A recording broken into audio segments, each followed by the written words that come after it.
Şu anda Tayvan'ın başkenti Taipei şehrindeyim ve bugün Tayvan'ın en ünlü türküyle buluşacağız. Şaka yapmıyorum. Gerçekten Tayvan'ın çok ünlü bir türküyle buluşuyoruz ve şu anda burada.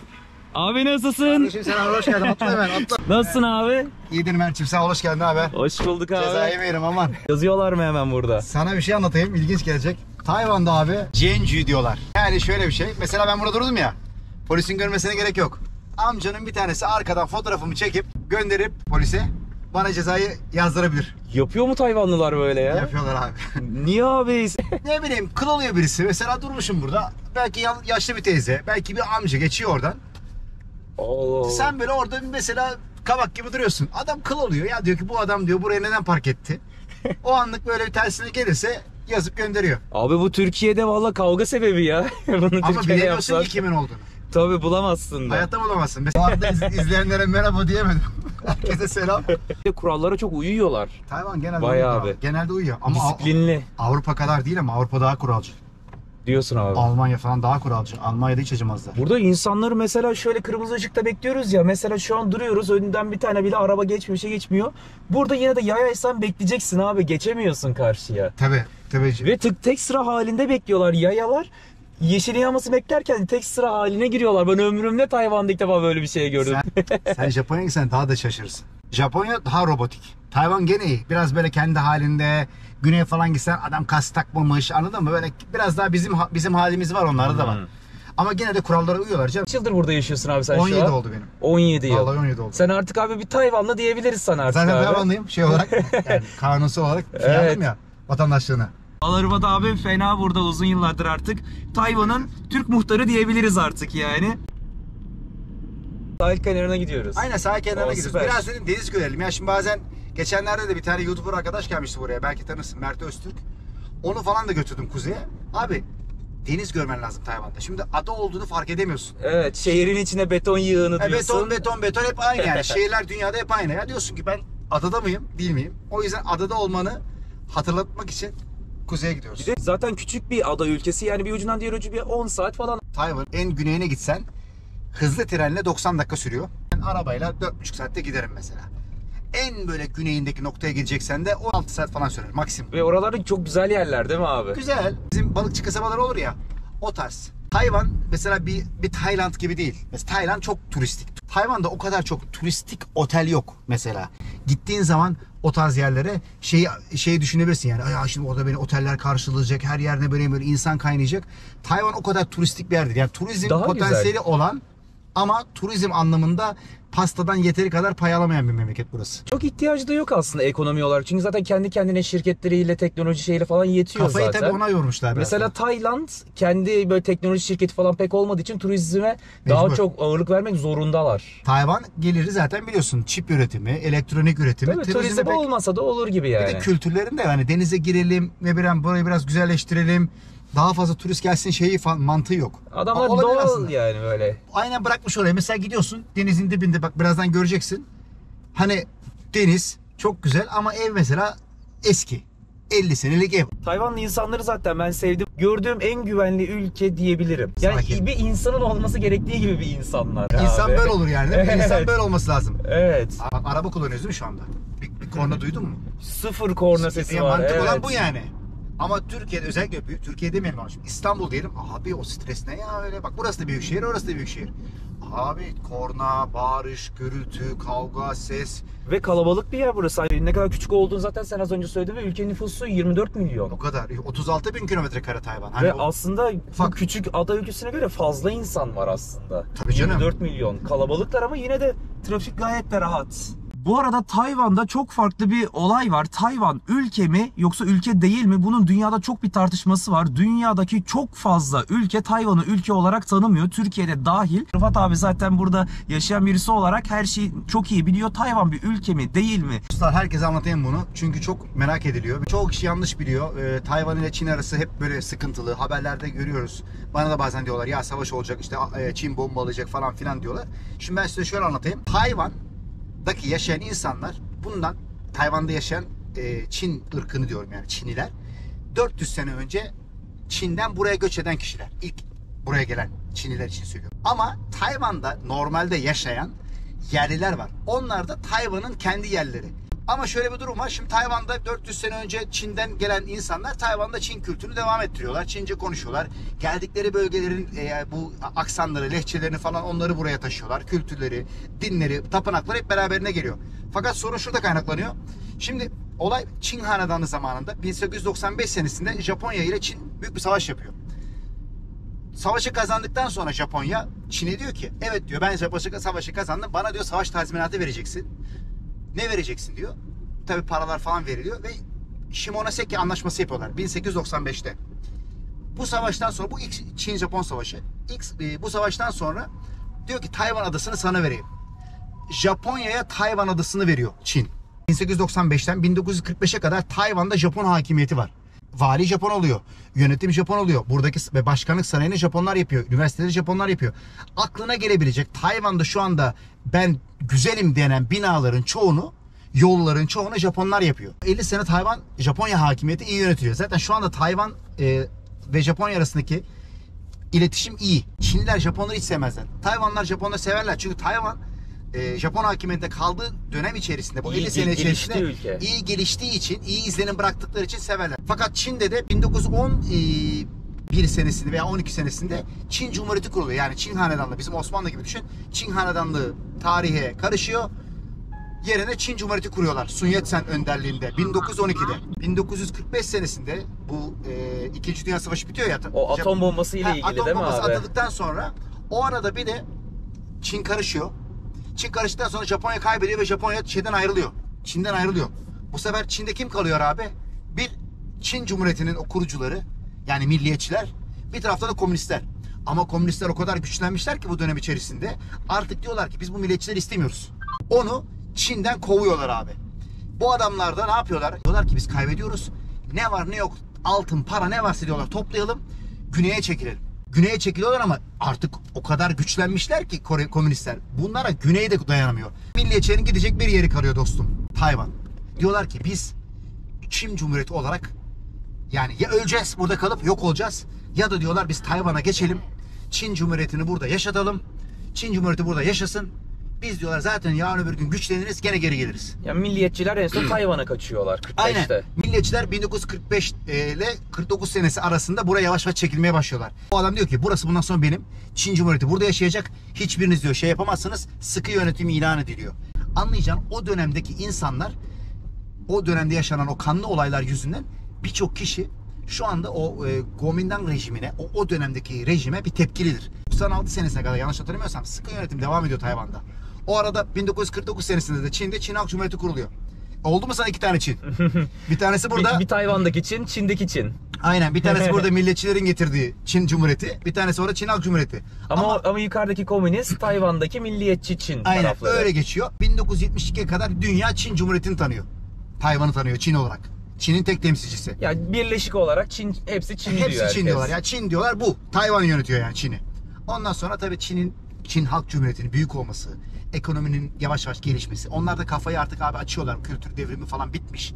Anladın mı? İyice böyle çökmüşler. Diyorlar ki böyle olmayacakmış. Biz diyorlar para kazanalım. Dünyayla diyorlar iyi ilişkiler kuralım. O arada dünyayla iyi ilişkiler kurdukça dostum, Tayvan'ı yurt dışında artık yavaş yavaş ülkeler tanımamaya başlıyor. Bu arada da dedim ya sana Tayvan'a çekildiler ya şeyler. Çin'deki milliyetçiler. Araya Amerika giriyor. Diyor ki kapışmayın diyor. Amerika gemileri falan sokuyor. Arada savaşlar oluyor. O da Çin'e yakın Jinmen Adası var. Çin'e 10 kilometre 12 kilometre bir mesafede. Savaş orada oluyor daha çok. Orada bombardıman oluyor. Yani bu ana kıtaya yani Tayvan biraz göz korkutma gibi biraz hani. Tayvan'a sıçramıyor. Derken Tayvan kendi yolunu belirlemeye başlıyor 1972'den sonra. Artık atılmış zaten. O başlıyor endüstriyel devrime başlıyor. Endüstri işine giriyor, çip işine giriyor, televizyon üretiyor, oyuncaklar üretiyor, ayakkabı üretiyor. Bir taraftan Tayvan kendi şirketlerini kuruyor, kendi ekonomisini kuruyor. Tayvan artık zenginliyor ama böyle bir arada kalıyor. Yani bize göre Tayvan bir ülke mi? Ülke abi. Çünkü pasaportu var mı? Var. Cumhurbaşkanı kendi seçiyor. Tayvan uluslararası dünyada Chinese Republic of China diye geçiyor. Yani dünyada Tayvan isimli ülke resmi olarak yok. Olan Çin Cumhuriyeti. Yani burayı tanıyan yanlış hatırlamıyorsam 16-17 tane ülke var. Onlar da Tayvan'ı Çin Cumhuriyeti olarak tanıyorlar. Çin diyor ki bak diyor sen de Çinli ben de Çinli. Hadi diyor Çin Cumhuriyeti'ni anlıyorum öyle bir cümle söyleyebiliyorsun diyor. Ama diyor dünyada tek Çin vardır diyor. Sen istersen bana diyor Çin Cumhuriyeti de. Ben diyor Çin Halk Cumhuriyeti diyorum ve dünyada diyor Çin'in tek temsilcisi benim. Sen sakın diyor Tayvan isimli bir ülke kurmaya kalkma. Sana diyor savaş açarım. Ama kuruyorlar. Yok öyle bir şey. Kurmuyorlar. Kurmuyorlar. Hiçbir zaman öyle bir şey kurmuyorlar. Laftan bir ülke olarak kalıyor yani Laf Tayvan. olarak, söylem olarak var. Bazı Tayvanlar diyorlar mesela Tayvan bir ülke, Tayvan bir ülke. Tamam, bize göre de Tayvan bir ülke. Ama pasaport da Çin Cumhuriyeti. Banka Çin Cumhuriyeti Bankası. Kendi Para, pasaportu var yani. var. Ama üzerinde yine Çince olarak şey yazıyor. Republic of China yazıyor Çince. Zhonghua Mingo derler. Anlatabiliyor muyum olayı? O yüzden Tayvan Çin arasındaki sorun bu. Peki sen bir burada yaşayan, Tayvan'da yaşayan 17 yıldır yaşayan bir yabancı olarak sen ne diyorsun? Burası bir ülke diyor musun? Yoksa diyorum- gerçekten Çin'in parçası mı diyorsun? Yok, ben diyorum Çin'in parçası değil. Neden parçası Kesinlikle değil? bir ayrı Kesinlikle bir ülke değil. diyorsun Tabii canım. abi. Neden değil biliyor musun? Çin'in parçası olsa Çin'den buraya bir insan elini kolunu sallayarak gelebilir değil mi? Gelemiyor işte. Hadi Çin'in Vize parçası. mi var? Vize var. Çinliler vize alması Evet, gerekiyor oraya. özel bir pasaport çıkarması gerekiyor. Tayvanlar da Çin'e giderken özel pasaport çıkarmak gerekiyor. Çünkü Tayvan'ın pasaportunu Çin tanımıyor. Çünkü tanırsa diyor ki sen bir ülkesin. O zaman diyor başka bir pasaportla gel. Anlayacaksın? Askeri var. Cumhurbaşkanı kendi seçiyor ama uluslararası piyasada Çin'in gücünü çok fazla olduğu için Tayvan adını duyuramıyor. O yüzden olimpiyatlara gittiği zaman Baskı var çok üstünde. var. Olimpiyatlara gittiği zaman Chinese Taipei olarak katılıyor. Ya böyle karışık bir durum. Şimdi Rıfat abi sağ olsun Taipei şehrinin en kuzeyine, Tayvan ülkesinin en kuzey taraflarında çok güzel doğal bir yere geldik. Buradaki manzara bu şekilde, deniz kenarına geldik. Burada daha çok sessiz, sakin, kafa dinlemelik mevkilermiş burası. Aynen. Çok temiz yer abi burası. Güzel bir de gelgit olmuş, fark ettin bak. Su normalde buralar falan su. Buralara giremiyorsun normalde. Şu an sabah öğlen vakti sular Tabii. çekik. Akşam burası doluyor. Akşam dolar burası giremezsin. Güzel ya, bugün hani biraz rüzgar var ama çok boğmuyor. Buraya getirmemin sebebi de hem dedim Tayvan'ın böyle o sahil kasabasını gör. Çünkü Tayvan bizim Türkiye'deki gibi Çeşme, Marmaris tarzı böyle çok fazla hani Deniz tatil atraksiyon, şehirleri. deniz tatil olayı yok. Ama insanlar buraya hafta sonları geliyorlar. Benim gibi çocuklarını falan getiriyorlar. Zaman harcıyorlar. Birer şeyler içiyorlar. Yemek yiyorlar. Ailecek gel burada. Sessiz, sakin, deniz kenarı, temiz hava al. Şehir kargaşasından kaçıyorsun. Evet. Ve 20 kilometre şehre sadece. Arabanla gel, yarım saatte buradasın. Tabii canım, o yüzden dedim getireyim seni. Hem gör, bak orada görüyor musun, radar var ileride, değil mi? Gene radar falan var. Zaten karşı taraf Çin. Yani ileride Allah korusun savaş olursa füzelerin geleceği yer orası. Ha, direkt savaş yeri burası. Savaş gemileri buraya mı gelecek direkt o zaman? Çin tamam yani. Baksınlar arkadaşlar internete. Danshui'nin hemen şeyindeyiz zaten. Biraz ilerisindeyiz. Orası Çin tarafı. Ve mesafede yanlış hatırlamıyorsam 100 kilometre falan. Adam burayı böyle bırakmış. Eskiden bir lokantaymış. Burada mekanlar bayağı bir eski. Rıfat abinin bahsettiği, yani burada Tayvanlılar böyle yerlere fazla yatırım yapmıyorlarmış. Böyle doğal bir şekilde bırakıyorlarmış. Yani böyle bizim Türkiye'de mesela sahil yeri olacak. Böyle yerlere gidersin, 5 yıldızlı otel, beach club'lar, kaliteli lüks restoranlar. Tam tersi var burada. Burada yıllar önce neyse o şekilde. Lokantada insanlar yemek yiyor. Burası balık restoranı. Söylemesem haberin olmayacak. Evet, burası normal bir depo gibi duruyor abi. Değil mi? Depo gibi. Depo, bildiğin eşyaları Tayvan'da koy çok git. normal ama. Tayvan'da çok normal. Hani öyle hani biraz içeri çıks yapalım, ışıklandıralım. O tarz şey yok mu? Hele Şekili yok. hele yaşlı kesimse hiç uğraşmaz. Aslında bu kötü bir şey değil. Hani bunu söylüyoruz aslında, Tayvan'ı böyle kötü şekilde göstermekten değil de aksine bence bu güzel, çünkü yerin doğallığını bozmamışlar. Bak koskoca burası satılık. Görüyor musun? Şurası satılık. Ve burası başkent Taipei'ye en yakın gidilebilecek en güzel destinasyon. Abi bak satılık işte, komple satılık. Ben sana şöyle söyleyeyim. Burayı 10 sene 15 sene satmaya çalış. Kimse almaz burayı. Tayvanların ne derler ona, talep etmeyecekleri bir şey. Çünkü Tayvanlar şöyle düşünüyor. Diyorlar ki tuzun olduğu yerde evler iyi olmaz. Tuz evleri çürütür diye bir şey var. Deniz rüzgarı, dalgaları, aşıntı. Öyle ama abi Türkiye'de en pahalı evler yalılar. En pahalı Tabii evler deniz kenarı. Ama harbiden şu karşıda hiçbir böyle yatırım şey yok. Bizim Türkiye'de olsa şuraya bir kum dökeriz. Güzel bir sahil, denize girmek için falan. Hemen bir falan. şezlonglar, şemsiyeler hemen. Burada hiç o şekilde yok. Doğallığı bozmuyorlar. Tayvan zaten önceki videomda da söylemiştim. Dünyanın en sessiz, sakin ve gelişmiş anlamındaki ülkelerinden birisi. Tayvanlılar yani böyle chill modda, kafa dinleme modunda yaşayan insanlar genelde. Yani o yüzden böyle çok abartıyı, daha iyisini istiyoruz, daha çoğunu istiyoruz kafasında olmayan insanlar. Doğallığı seviyorlar. Her şey de doğal, gördüğünüz gibi burada. Değil mi? Bak buraya gelmişler. Bak burada biraz daha şekillendi, gördün mü? Yemekler falan şekillendi. Biraz daha böyle ortam biraz renklendi. Burası hep gençler. Ama burası. tatlı bir yer yapmışlar. Benim fanlar orada. Benim fanlar oradan bana el sallıyorlar. Ya zaten videonun başına demiştim, Tayvan'ın ünlü türkü diye, hemen hayranları çıktı içeriden el sallıyorlar. Bana da abone olun. Bana da Mert Aktaş Travel, ben de istiyorum abonelik. İçeriden mekan içinden el sallıyorlar. Valla şu an Tayvan'ın en ünlü insanıyla geziyorum bu arada. Bak burası da güzel, görüyor musun? Bak burası da güzel. Bak burası çok şey. Türkiye vari olmuş bak şurası. Görüyor musun? Şekli şemali en güzel. Kafe. Evet, sandalyeleri direkt buraya doğru çekmişler. Aynen. Güzel yer yapmışlar ama buralar gerçekten kafa dinlemek için hafta sonu atla arabanla gel buraya. Hafta sonu buralar zaten çok kişi oluyor. Hafta sonu buralar doluyor. Bak burası da güzel. Gördün bak burada yeni bir şey yapmış. Bak buranın sahibi kesin gençtir. Evet. Şurada iskelesi var. Zaten böyle devam ediyor. Bu sahil böyle devam ediyor. Ve bu arada abi sana şimdi videonun başında da demiştim hani böyle hani videonun girişini yaparken Tayvan'ın işte en ünlü türkü falan diye gerçekten şaka yapmıyorum, gerçekten öyle demiştim. Mesela YouTube'a girdim, senin adını yazdım. Özellikle Tayvan değil de Türkiye için söyleyeyim çünkü videoyu izleyenlerin çoğunluğu Türkiye'den olacağı için. Tayvan'daki yaptıklarından ziyade Türkiye'de de senin güzel bir ünün var. Mesela baktım birçok televizyon programlarına canlı televizyon, mesela 3 adama TV8 3 adama çıkmışsın, birçok yere çıkmışsın abi. Türkiye'de bir ara işte televizyon programları beni çok çağırıyordu. Ben de onlara takılıyordum yani programlarına katılıyordum.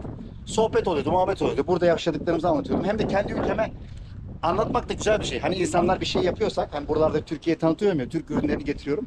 Bunları da oraya tanıttığım zaman ben de mutlu oluyorum. Ailem mutlu oluyor. Bir kültür birliği oluyor. Kültür birliği oluyor. Buradaki insanlar benim orada yaptıklarımı görüyorlar. Sonra oradaki insanlar benim burada yaptıklarımı görüyor. Ne oluyor? Tayvan, Uzak Doğu ve Türkiye arasında bir köprü kurulmuş oluyor. Evet. Güzel bir şey. Sen abi Tayvan'daki Türk muhtarısın direkt yani. Aynen. Bana bir şey olduğu zaman gelsen benden alacaksın şeyini. Tabii. Evrak. Artık şey vize falan olacağız ama vize olursa bir gün vizeyi senden alacağız abi. O kadar değil ama benzer. Bak geldik ya buraya kadar, gördün mü? Yine sahil. Bak çocuklarını getirmişler. Gayet güzel. Şimdi bir restoranta geldik yemek yemeye. Az önce gezdiğimiz yol üstündeki yere oturduk. Gayet güzel bir yerdeyiz. Şimdi benim önümde Tayvan usulü bir kabak çorbası var. Bir salatamız var. Somonlu salataydı da biz fazla acıktık. Kayda girmeden direkt bitirdik, dayanamadık. Somonlar gitti. Rıfat abi de kabak çorbasından içiyor ve burada da neyli makarna abi bu? Aslında bu İtalyan usulü. Somonlu makarna. Tayvanlar severler. Zaten burada Uzak Doğu mutfağı hem var hem yok. Biraz böyle aparat şeyler var. Biraz batıya karışmış. Aynen öyle, onlar var. Onun dışında güzel, gayet güzel yapmışlar. Fiyatlar da iyi. Bir de en ünlü Tayvan'da içebileceğim mango. Buzlu mango var. Buzlu mango. Bu mesela Tayvan'a has. Çok güzel gözüküyor abi valla. Bunu kesin içiyor. Hatta erimeye falan başladı. Bu çok Evet, güzel. geliyor hemen. Bu gerçekten çok güzel. Hava sıcak. Buzlu mango zaten severim. Meyvesini severim. Meyve suyu olarak da severim. Buzlu olunca bile zaten tadından yenmez abi. Tayvan'a geldiğin zaman zaten Tayvan'da da söylerler. Çünkü mango Tayvan'da çok fazla üretilir. Japonya'ya falan da ihraç ediliyor. Bu tarz böyle mango dondurma, işte mango ice, bu tarz şeyler Tayvan'da çok var. Çok Bunları iyi. kesin tadacaksın. Bir bakalım, hatta şurada bir de kabak çorbası var. Bakalım kabak çorbası Kabak nasılmış? çorbası çok güzel yaparlar Tayvan'da. Hafif tatlı olur. Tadı biraz bizim şey mercimeğe benziyor. Biraz benziyor değil mi? Yoğun ve Evet. güzel. Bildiğin yani ben bunu bilmeden içsem mercimek derim ben buna. Vallahi mercimek çorbasına çok benziyor. Bu arada senin de şey Ve geldi. pizza geldi. Pizza geldi. Tabii Rıfat abi makarna yiyor. Ben de pizza söylemiştim. Pizza geldi. Tavuklu pizza söyledik. Bayağı dolu dolu ya. Bak gözüküyor. üzerine de krem koymuşlar, görüyor musun? Bu krema mı beyaz Evet, olan krema. şey? Üstündeki barbekü sosu olması lazım. Aynen, barbekü sosu Ve yapmışlar. tavuklar var, peynir var. Gayet güzel gözüküyor. Güzel değil mi bu? Pesto soslu. Hem barbekü sos hem pesto sos. Bir tat bakalım, beğenecek misin? Peki abi böyle bir yerde bu yemeklerin fiyatları ne kadar orta? Mesela pizza, çorba, makarna ne kadar? Komple hepsi burada Tayvan parasıyla yaklaşık, ben sana Amerikan doları söyleyeyim, $50 falan. 50 dolar bunların hepsi bu 50 dolar. şekilde. Ama şöyle söyleyeceğim. Burası biraz böyle fiyatın yüksek olduğu bir yer. Biraz pahalı yani bu 50 dolar aslında.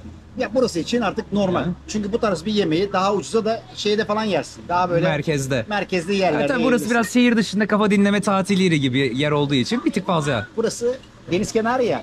Biraz da böyle ortam var, atmosfer var. O yüzden fiyatlar biraz daha yukarıda ama Tayvanların çok geldiği ve insanların yormayacak. Yani Tayvanların para, yani ne derler ona, severek para harcadıkları bir yer. Yani aslında çok da büyük bir para değil aslında bu sofra için bu 50 dolar aslında. Bir Tayvanlı için normal bir, Yok, bir şey normal, aslında. normal, Öyle çok normal. aman çok pahalı oraya gidemem ben benim Yok, param yok. yetmez denecek bir yer değil yani. Tayvanların ekonomik gücü Türkiye'nin 2,5 kat üzerine. Yani bir Tayvan'ı Türkiye'deki bir insanlar 2,5 kat daha fazla kazanıyor. Minimum asgari ücreti 26 bin Tayvan doları yani 850 Amerikan doları diye internette O civarlarda, okudum. o civarlarda. Ama o Doğru. maaşı alan yoktur herhalde. Yok, Genelde yok. daha yükseğini Daha alıyorlardır. yükseğini alıyorlar. Hatta 12 maaş İşte 12 değil, 12 değil de 13 maaş veriyorlar. Ha, artı bir ikramiye de var. Artı bir ikramiye veriyorlar. Yani bir Tayvanlı buraya geldiği zaman eşiyle, dostuyla, mesela bak çorbamızı yedik.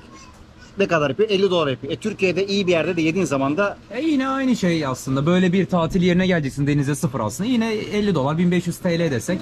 Gider. 2 kişi için çok rahat gider. tabii gider Çok abi. rahat gider. Çok rahat gider. Yani şeyi düşünmemek lazım. Burada tamam 1500 lira ama Türkiye'ye göre düşünürsen bu mesela buraya göre 500 lira oluyor. Anlatabiliyor muyum? 2,5 kat daha fazla kazanıyorlar ya.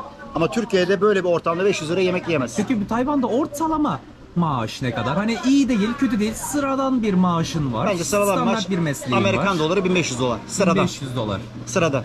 Yani sıradan dedim orta hali bir maaş. Mesela bizim şirketimizde çalışan kadına, çalışan arkadaşa biz ne kadar veriyorduk? 1200 dolar falan veriyoruz. Yani çok değil. Az da değil. Ama yaşamaya yetiyor o para Tayvan'da. Ya Kira verdin falan. Zaten filan yaptığı yetiyor. iş de çok öyle çok büyük bir şey olmadığı için bu parayı alıyor. Ama normalde biraz daha elit bir iş yapıyorsan, biraz daha böyle bir işi biraz biliyorsan 2000 dolar, 2,5 dolar. o zaman alman lazım. Yani bir 2000 dolar alman lazım. 3000 dolar alıyorsan wow İyi, dedirtecek bir maaş mıdır Tabii Tayvan tabii için? 3000 dolar olsa iyi maaş. Bayağı iyi bir işin vardır yani. Evet 3000 dolar alsan bil ki bir yerde yöneticisindir. Üniversiteyi bitirmişsindir. Mesela bizim yanımızda çalışan kız 1200 dolar alıyor. İşi çok fazla bilmiyor. Hata çok fazla yapabiliyor. Stajyer gibi.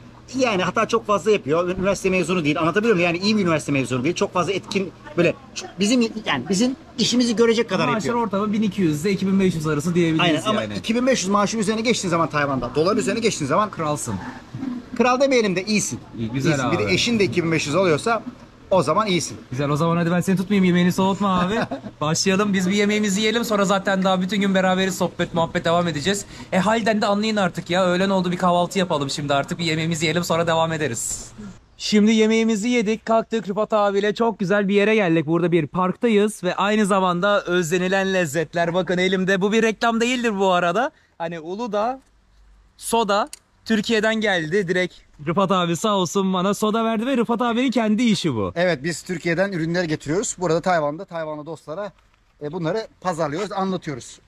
Yani bunu Tayvan'da Rıfat abi bunun işini yapıyor. Türkiye'den getirtti, bana da sağ olsun bir tane ikram etti. Aylar sonra valla Uludağ şey içiyorum, soda içiyorum abi valla. Ben de alışınca başka sodayı, maden suyu içmek istemiyorsun. Kendi memleketinin maden suyu daha tatlı geliyor. Alışmışız buna. Değil mi? Güzel valla, sağ olasın abi. Onun dışında burada şimdi kameralar falan var. Zaten tanıyan tanıyordur diye düşünüyorum. Tanımayan varsa da yine de bir özet geçeyim. Burada Rıfat abi de aynı zamanda YouTube kanalı var. YouTuber'lık yapıyor ama sadece YouTuber değil. Hani zaten tanıyorsunuz, tanımışsınızdır. Tanımıyorsanız zaten burada Tayvan'ın en ünlü adamı diye boşuna demedik zaten. Burada televizyon kanalları, TV şovlar olsun Tayvan'da hem Türkiye'de olsun. Ağırlıklı olarak Tayvan'da burada televizyon kanallarında, dizilerde, filmlerde. Her yerde. Her masada yerdesin. varız. Vallahi. Yani burada yolda yürürken herkes selam veriyor yani. Diyorum abi bu kadar ünlülük fazla yani diyorum. Ve şimdi aynı zamanda kendi YouTube kanalı da var. Şimdi ben de Rıfat abinin YouTube kanalına konuk olacağım. Şimdi burada kamerayı hazırlıyor ve birazdan çekim yapacağız ve Rıfat abinin kanalında da çıkacağım. Merak ediyorsanız demiyorum, kesinlikle izlemenizi öneriyorum yani. Buraya bırakıyorum zaten. Tayvan Adam kanalının ismi. Tayvan Adam, herkesi bekleriz. Evet, şimdi abone olun ve Rıfat abinin kanalından da videoyu izleyebilirsiniz. Farklı videolar orada çekeceğiz. Neyse biz şimdi burada hazırlığımızı yapalım. Sonrasında biz de devam edeceğiz gezmeye. Şimdi burada çekimlere başlıyoruz. Şimdi dışarı çıktık, geziyoruz, sokaklardayız, böyle sokaklardayız ve şimdi burada Tayvan hakkında bilgi edinmek için Rıfat abiden daha iyi bir adam bulamayız kesinlikle yani. Tayvan Adam. Tayvan adam, adı YouTube kanalının adı bile Tayvan adam Tayvan yani. adam. Peki abi bu Tayvan'da kısacası yani yaşam nasıl? Yani burada yaşamak istesek bir yabancı olarak nasıl oluyor? Sen buraya 17 yıl önce geldiğinde neler yaptın? Niye Tayvan'ı seçtin? Neler yaptın? Ne işler yaptın da bugünlere gelebildin? Yani burada yaşam nasıl abi? Şöyle Ve söyleyeyim. senin kendi hikayen kısacası. Valla ben burada yaşamaktan mutluyum. Bir Türk olarak herhangi bir kısıtlama, herhangi bir kötülük, herhangi bir Türkleri seviyorlar. dışlanma görmedim. Türkleri çok seviyorlar. Ben de biliyorsun bayağıdır burada Türkiye'yi tanıttığım için şu anda Türkleri çok daha fazla seviyorlar. Arabaya bin, Türk'üm de, diyecekler, beni söyleyecekler. Yani bir şekilde buraya geldiğin zaman, Türk'üm dediğin zaman bir adım öne geçiyorsun. Bu güzel bir şey. Tayvan şu anda bulunduğumuz mahalle güzel bir mahalle. Burada şey diyeceğiz biz, Türkiye'deki Nişantaşı'na vari bir mahalle. Güzel binaların olduğu bir yer. O yüzden genellikle Tayvan'da bu tarz bir yerde yaşıyorsan daha rahat edersin. Nezih taraflar. Nezih taraftayız. Görüyorsun bak, kornası yok. Ne bileyim, insanların öyle bir didişmesi yok. Yaşamak için hem rahat. Ekonomi nasıl abi peki burada? Yani böyle ortalama insanların geçimleri nasıl oluyor para olarak? Ya vallahi Kazançları ve maliyetleri, yani geçim zorlukları oluyor mu? Alım güçleri iyi ev mi almak kötü zor mü? Tayvan'da. Ev almak zor. Yani şöyle diyeceğim. Güvenlik, eğitim, sağlık sıkıntın olmuyor. Onlarda bir sıkıntı yok. Ama Tayvanlıyı şuradan çevir de ki en büyük sorun ne dersen emlak fiyatları diyecek. Şu anda mesela hani biraz daha böyle nezih bir mahalledeyiz. İyi bir daire almaya kalksan eski bile olsa 90 metrekare daire 800 bin Amerikan doları. Söyleyemedim o derece Bir fazla. de bu daire ve eski bir daire. Tabii mesela şurada Kaç odalık? 3+1. 3 artı 1, 8-9 bin dolardan başlıyor. mesela şurada- Kiralar nasıl? Şurada arka tarafta iyi evler var. Onlar iyi evler. Böyle geniş falan. Bayağı geniş. 4 oda bir salon. İyi bir yer. Tabii parkları falan var. Otoparkları var. Onları almaya kalksan 4 milyon dolar falan. Oo. İyi yerler. Ama Tayvan'da şöyle diyeceğim ben sana. Biraz güzel, eli ayağı tutulur bir ev almak istiyorsan çok rahat. Özellikle Taipei şehrinde 1 milyon vereceksin ya. ya 1 milyona yakın. 800 bin dolar hazırlar. Kira nasıl peki kiralar? Ha, ilginç olan da şöyle bir şey var. Şimdi 800 bin dolarlık bir evden bahsediyoruz. Diyeceksin ki ya 800 bin dolarlık ev. Sonuçta neredeyse 20 milyon küsür milyon yapıyor. Demek ki bunun kirası uçuktur. İlginç bir şey var. Kiralar da Böyle, ucuz ha. evet. Mesela 800 bin dolarlık bir evin kirası tahminimce 1200-1300 Amerikan doları. 1200-1300 eşyasız. Eşyasız, boş bir ev. Eşyasız 2 artı 1 ev 1200 dolar civarı. Bak ama ev 800 bin dolar. Türkiye'de 800 bin dolarlık bir evde otursan yani 20 milyonluk bir evde otursan o evin aylık kirası en aşağı 5000 Amerikan dolar olur. Burada kiralar çok dengesiz. O zaman yani burada yatırım yapmak için ev almak mantıksız. Evet, mantıksız. Hani kendin oturmayacaksan, hani Türkiye'de bir mantık vardır yani, param vardır, ev alayım, kiraya vereyim, o kiradan gelen parayla yaşarım. Burada- mantığı var bize, burada yapamıyoruz Burada demek mantığı onu. yok ama ise uzak doğu kültüründe de şöyle bir şey var. Ev alalım da bir başımızı sokacak bir yerimiz olsun. Ya tabii kendin alırsan ikinci, üçüncü eve gerek yok yani burada. Yani param varsa falan. Yani ya da Yatırım için gereksiz. Yatırım amaçlı alırsın. Paranı ne bileyim. Çünkü burada dolara ya da yatıramazsın paranı ki. Çünkü dolar artmıyor. Hani alayım ben dolara artar. Hani Türkiye'de mesela ben buraya geldiğimde 2006 senesinde 1 dolar 1,6 liraydı. Şimdi dolar 30'a geliyor. Peki burada genel olarak yabancı olarak yaşamak, yani önerir misin Ben insanlara? öneririm. Zaten Tayvan özellikle İş yabancılara- bulmak mesela kolay mı? Ben şimdi geldim diyelim. Burada Abi, ben iş yaşamaya bulmak- karar verdim. O biraz da kişinin kendiyle alakası olan bir şey. Çince bileceksin bir kere en başta. Çince bilmen İngilizce önemli. geçmiyor. Tabii İngilizce geçmiyor. İngilizce nasıl geçer biliyor musun? İngilizcen çok iyidir. Bir tane okulda İngilizce öğretebilirsin. Öğretmen gibi. Ama çoğu Türk'ü o tarz yerde çalıştırmazlar. Neden? Çünkü ana dilin değil. Evet, ana dilin değil. Ama bazı okullar İngilizcen senin iyidir. Seni tutar ve o okullar biraz dışarılardadır. Yani ana dili İngilizce olan insan bulamamışlardır. Derler ki ya Türk de çalışsın. Sonuçta yabancı tipinde aynı yani Amerikalı. O biraz şey için. Yani bir Anne Çince babalara- bilmeden buraya gelme. Yani bu videoyu izleyenlere de yani düşünen varsa, Çince bilmiyorsan gelme kardeşim buraya yaşamak için. Ya teknik şeylerin olması lazım. Ne bileyim bir mühendis olman lazım. Biraz böyle bir artıların olması lazım. Üst mertebe olacak. Yoksa çok böyle bomboş, hiçbir eğitimin yok. Ayıptır söylemesi, yanlış anlamasın kimse. Lise mezunusundur, bir şey yapmamışsındır.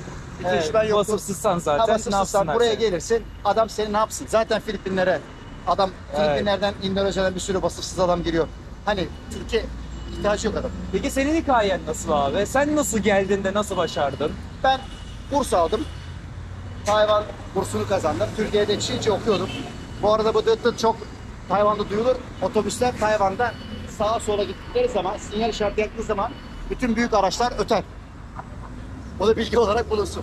Yani Allah. ben buradayım, dikkat et, çarparım tarzında uyarı. İşte güvenli ülke diye boşuna demiyoruz, gelişmiş ülke diye. Güvenli Tayvan, yani güvensiz diyemem. Hani paramı düşürsem şurada arkadan birisi getirir, o kadar da eminim yani. Senin nasıl bu burs olayı falan, Ha. yani bir 20 yıl önceden bahsediyorsun. Senin yaş o sıra 25 falan galiba. Tabii ben abi. buraya 26'da geldim, 2006 senesinde geldim. Ben Çince okuyordum zaten. Türkiye'de üniversitede Çince Tabii, okuyordum. Çince okuyordum. Ondan sonra diyordum zaten hani ben Tayvan'a giderim. Orada bir yüksek lisans yaparım. Benim buraya gelme amacı tamamıyla eğitim amaçlı. Okulum bitti. Burs kazandım. Babam o yurt dışına beni hani kendi imkanlarıyla gönderecek bir imkanı yoktu o zaman. Yani gücümüz yoktu öyle. Ben burs kazanınca Tayvan Milli Eğitim Bakanlığı bana bursu verdi. Ben Tayvan'a geldim. Bir sene Çince okudum ekstradan. Hazırlık gibi düşün. Ondan sonra 2 sene yüksek lisansımı yaptım. Anlayacağım burada bir adım atmış oldum. Sonra Daha öğrencilikten kaldın. Aynen. Daha sonra öğrencilik derken önüme televizyon işleri çıktı. Bu ünlü olma fırsatları geldi.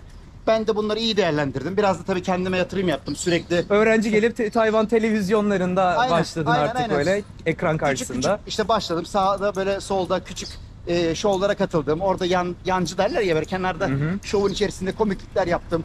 Yere geldi, danslar ettim, göbek attım. Bir şekilde ilgi çekip o eğlence dünyasında var olmaya çalıştım. Şansım da yaver gitti, önüm açıldı. Daha sonra kendi televizyon programımı sunmaya başladım. Oradan daha da ünlendim. Ödül aldım. Tom Cruise geldi, kafayı imzalattık falan böyle. Will Smith geldi. Onlarla tanıştım derken böyle burada bir isim yaptım. Bayağı bir zaman sürdü tabii. Bunu ben hemen bir dakikada anlattım ama emek var, alın teri var, bazen gözyaşı Tabii var. bir başarı hayat Tabii hikayesi kolay bu. değil. Bu tabii çok zorlanıyorsun. Çünkü istemiyorlar baştan, hayır diyorlar. Ya, diyorlar ki bir yabancı ne yapabilir diyorlar. Anlayacağın çok zorlandım ama zorlanmadan da başarı gelmiyor. Ben Çok başardım. emek verdin çok, abi. çok emek verdim. Çok emek verdim. Yıllarımı harcadım yani. Valla süper abi. Yani senden hem öğrenilecek hem de dinlenilecek çok hikaye var. Çok şey. Sen anlatsan saatler neler Vallahi neler var. Eğer izleyen gençlere biraz ne derler ona enerji verebiliyorsak, onlara olumlu destek olabiliyorsak beni çok mutlu eder. Ben çok mutlu olurum. Yani yurt dışına gittiğin zaman orada tutunacaksın, o ülkeyi seveceksin, o ülkenin insanını, kültürünü, her şeyine ne derler ona yoğrulacaksın. O zaten o ülkede sana kısmetini veriyor. Evet abi çabalayacaksın ya. Elinden geleni O hep yapacaksın. öyle, Sen o hep harbiden öyle. O hep Türkiye'den Çince'yi öğrendin. Atladın geldin. Burada bursla başladın. Öğrencilik derken televizyona bir girdin ettin. Derken evlendin. Çoluk çocuk. Tabii onlar adım adım Vallahi. geliyor zaten. Ben de bilmiyordum burada. Ve evlenmeyi. artık Tayvanlısın artık. Tabii Tayvan vatandaşlığını aldım. Hani benim hiç planım yoktu. Evleneceğim, işte çocuğum olacak, şu işi yapacağım, bu işi yapacağım. Bazı şeyler kısmet. Adım adım. Yani ilk önce birinci adım atıyorsun. Sonra ikinci çıkıyor. Yani ben hiç ikinci adımdan bakıp da ya ben şu 5'i 6'yı düşünmedim. 2'den sonra 3 gelir. 4 Adım gelir. adım adım adım. Adım adım. Tırnaklarımıza kazıya kazıya. Hala mesela borç kredi çektim. Evimin kredisini ödüyorum. Çocuklarımı iyi okullara göndermeye çalışıyorum. Yaşım da ilerliyor ama ilerledikçe hem kendime dikkat etmeye çalışıyorum. Amacım burada hem Türkiye imajını arttırmak, insanlara Tayvan'ı daha çok tanıtmak, doğal olarak kendi kazancımı arttırıp çocuklarıma iyi bir gelecek sağlamak ve ileride yaşlandıktan sonra da daha bir rahat bir emeklilik Evet. hayatımın geçmesi. Hayat Valla sonrası harikasın abi. Çok güzel bir hayat kurdun gerçekten. geçmesi. Kardeşim ne demek? Herkes Vallahi. kursun. Daha iyilerini kursunlar. Ya sadece emeği ver, çabala yani. Haklısın. Hayalini kur, her şey olacak. Ve abi bilgiler için çok teşekkür Rica ederim. ederim Mert'ciğim. Rica O ederim. zaman bu videoyu burada kapatıyoruz ki zaten daha devamını merak edenler varsa zaten Rıfat abinin Tayvan Adam isimli kendi kanalı da var zaten ki muhtemelen tanıyorsunuzdur. O zaman çok teşekkürler bu videoyu izlediğiniz için ve abi senin de bilgiler için her şey için çok sağ ol. Herkes seviyorum. Yorum atarlarsa en azından biliriz. Sorularını cevaplarız. Evet. O zaman dostlar görüşmek üzere. Kendinize iyi bakın.